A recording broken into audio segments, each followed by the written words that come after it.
Olá, aqui é o nosso Rezando a Palavra que chega para você neste domingo, dia 6 de dezembro de 2020, segundo domingo do Advento, e que bom saber que podemos começar mais uma semana juntos. Por isso eu desejo a você toda a paz, toda a alegria, toda a serenidade necessária para atravessar as diversidades da vida, continuarmos a lutar diante deste momento tão delicado que a humanidade atravessa, e aqui no Brasil, que diante do cenário da pandemia, começamos a ter novas e grandes preocupações. Assim, meu querido irmão, a liturgia deste domingo traz, poderíamos dizer, como tema central a dimensão do caminho. Isso mesmo. A primeira leitura, e todas essas descrições estarão aqui embaixo, de Isaías, que lembra, ali na primeira leitura, a travessia do caminho da escravidão para a libertação. Ao mesmo tempo, essa temática aparece no Evangelho, pois nos convida a fazer um caminho do pecado para uma vida em Deus, a conversão, o caminho da conversão.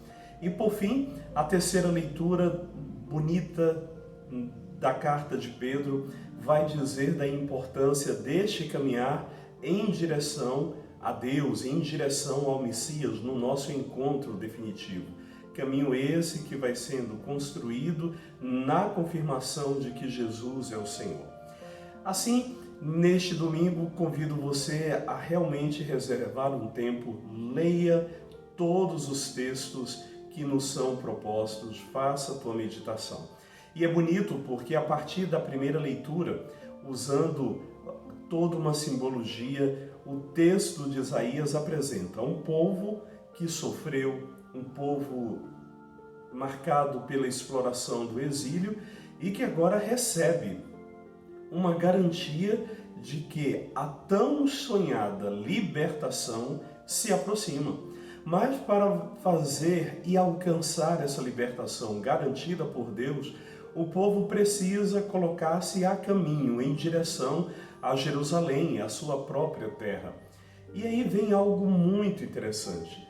Se lá na primeira e grande libertação, que foi do Egito para a terra prometida, este povo atravessou um grande deserto, Deus agora garante que a dor já não será como antes, porque Ele se faz presente. E creio, meu querido irmão, que este seja o primeiro e grande elemento que nós podemos rezar neste domingo. Estamos numa travessia, estamos numa caminhada para encontrarmos em nosso coração, em nossa história, em nossa sociedade, algo melhor. E essa palavra de Isaías vem dizer que o caminho feito com Deus não será um caminho tão tortuoso como nós imaginamos. Fala de aplainar os caminhos do Senhor, ou seja, quando caminhamos na presença de Deus, por mais que encontremos desafios, por mais que seja uma longa caminhada, essa caminhada será sempre prazerosa e gratificante, porque o Senhor caminha conosco e aquilo que parece tão difícil e tão tortuoso, Deus facilita e torna-se um caminho reto ao seu coração. Não menos importante, o Evangelho acrescenta, ou melhor dizendo, acrescenta algo ainda mais importante. Refaço aqui a minha afirmação para você. Porque se lá no Antigo Testamento havia uma esperança de encontrar com esse Deus e de que Deus ali se faria presente, o Evangelho, que inclusive é o início do Evangelho de Marcos, capítulo 1, versículos do 1 ao 8º. Marcos, capítulo 1, versículos do 1 ao 8º, o início do Evangelho que quer afirmar que Jesus é o Filho de Deus. E fala que essa afirmação vai sendo construída, mas há um primeiro indicativo na pessoa de João Batista. João Batista, que é aquele que morava no deserto e comia gafanhotos, e vai falar até da forma que João Batista vivia. E ao mesmo tempo, João era aquele que batizava para a conversão.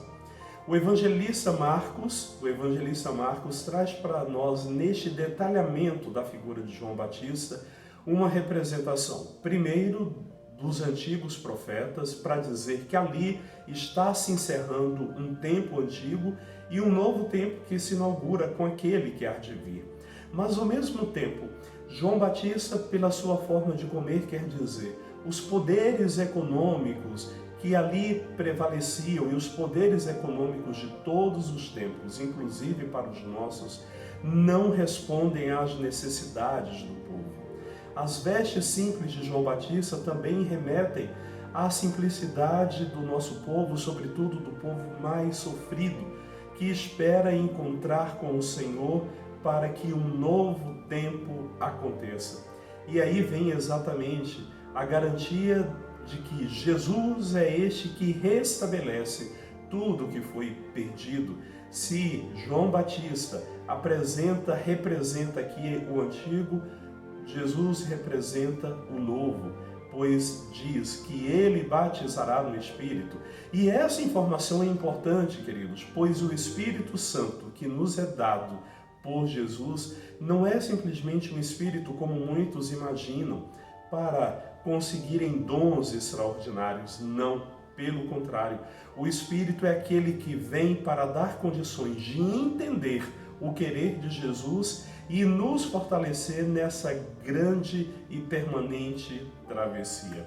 E por fim, a segunda leitura, que é um trecho da carta de Pedro, vai exatamente dizer: se nós aqui estamos neste caminho, este caminho é possível porque sabemos e acreditamos que o Senhor um dia virá.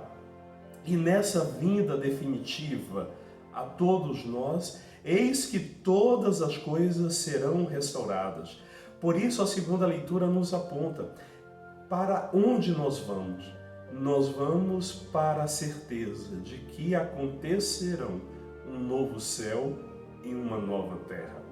Por isso, aqui quero terminar exatamente trazendo as palavras de José Bortolini, que vai dizer, rezando, interpretando essas três dimensões de uma mesma caminhada que nós fazemos. Primeiro, que Deus é pastor e chefia a caminhada da libertação. É Deus que conduz, que carrega o seu povo no seu colo. Por isso é possível caminhar. Assim, Advento é tempo de proclamar a chegada da libertação do nosso povo.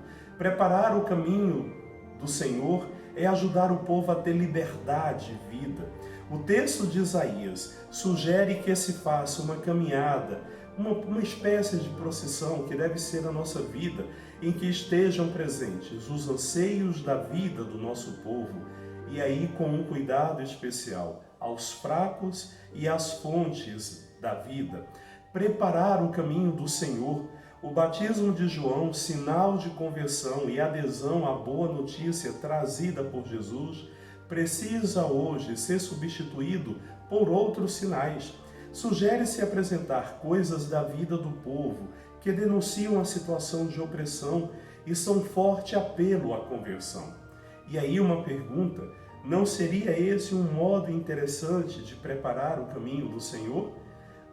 Carregar um anseio de viver de acordo com a sua palavra e denunciar todas as injustiças? E por fim, esperamos e apressamos a chegada do dia de Deus. A segunda carta de Pedro nos garante que é possível apressar o dia de Deus. E entenda como seja isso, né? E apressar fazendo com que as nossas comunidades vivam à luz desta palavra. Por isso, estamos num caminhar, preparando cada dia mais que o Senhor possa vir ao nosso encontro. E como se caracteriza este caminhar e este preparar? Numa fiel e grande esperança. Por isso, querido irmão, caminhemos certos de que o Senhor caminha conosco e de que um novo tempo, movido pela esperança da nossa fé, há de vir, há de chegar. Um bom domingo para você e até amanhã, se Deus quiser.